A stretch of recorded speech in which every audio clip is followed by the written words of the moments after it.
దైవం యొక్క సందేశాన్ని, ఖురాన్ సందేశాన్ని వింటూ ఉన్నాము. చాలామంది దీన్ని ప్రశంసిస్తూ నాకు మెసేజ్లు పెడుతూ ఉంటారు. ముఖ్యంగా హైందవ సోదరులు మెసేజ్ పెడుతూ ఉంటారు. ఎందుకంటే మన ఈ కార్యక్రమం ఏదైతే ఉందో అది చాలా పాజిటివ్ అయినటువంటి పందాలు వెళ్తూ ఉంటుంది. ఒకరిని కించపరచడం ఉండదు, మరొకరి యొక్క తప్పును ఎత్తి చూపడం ఉండదు. దైవం మానవాళ్ళకి ఏ సందేశం ఇచ్చాడు ఇది తెలియచెప్పడం వరకే ఉంటుంది. ఎందుకంటే ఇస్లాం ధర్మము మానవ ఏకత్వాన్ని కోరుతూ ఉంటుంది. సర్వమానవాళి ఒక్కటే అన్న సిద్ధాంతం మీద విశ్వమానవ సౌభ్రాతత్వాన్ని ఇది ఉద్బోధిస్తూ ఉంటుంది. మానవులందరూ ఒకటే, మానవులందరూ సమానమే, మానవులందరి యొక్క సృష్టికర్త ఒక్కడే. ఈ పునాదిపై ఇస్లాం ధర్మం ఆధారపడి ఉన్నది. కాబట్టి మనమందరం కూడా మానవ ఏకత్వం కోసము, మానవ ఏకీకరణ కోసము, మానవ సమైక్యత కోసము మనము కృషి చేయాలి. అది కేవలము మనమందరం కూడా ఒకే తల్లి తండ్రి సంతానము, ఒకే దైవం చేత సృష్టించబడ్డవారము అన్న సత్యంతోనే అది సాధ్యమవుతుంది.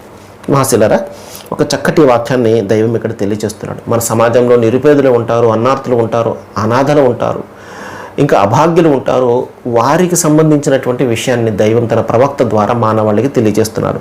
ఓ ప్రవక్త, ఇది 93వ అధ్యాయము 9 నుండి 11 వాక్యాలు దైవం తెలియజేస్తున్నాడు. ఓ ప్రవక్త, నీవు అనాథుల పట్ల కఠినంగా ప్రవర్తించకండి, యాచకుణ్ణి కసురుకోకండి, నీ ప్రభువు వరాలను బహిర్గతం చేయండి. మహాశిలారా, 3 విషయాలు తెలియచెప్పాడు. ఒకటి, అనాథలకు సంబంధించి ఆయన మహాప్రవక్త వారు స్వయంగా అనాథ, తల్లి తండ్రులను కోల్పోయినటువంటి పూర్తి అనాథ. ఆయనకు తెలుసు అనాథల యొక్క బాధలేంటో, సాధక బాధలేంటో, వారి యొక్క మానసిక సంఘర్షణ ఏంటో ఆయనకు బాగా తెలుసు.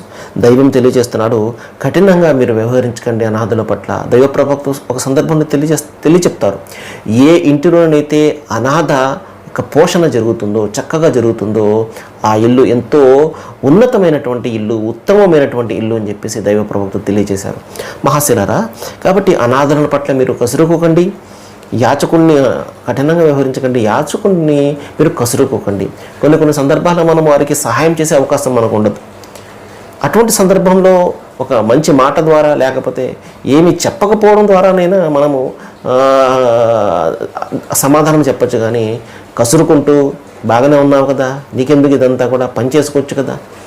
కాబట్టి ఎవరి అవసరాలు ఎవరికి ఉన్నాయో మనకు తెలియదు. కాబట్టి ఒకవేళ మనం సహాయం చేయలేకపోతే మనం కామ్గా ఉండడం, నిశ్శబ్దంగా ఉండడం మంచిది. దైవం యొక్క వరాలను బహిర్గతం చేయండి అని చెప్పేసి దైవం తెలియజేస్తున్నాడు. సర్వేజన సుఖనుభవంతో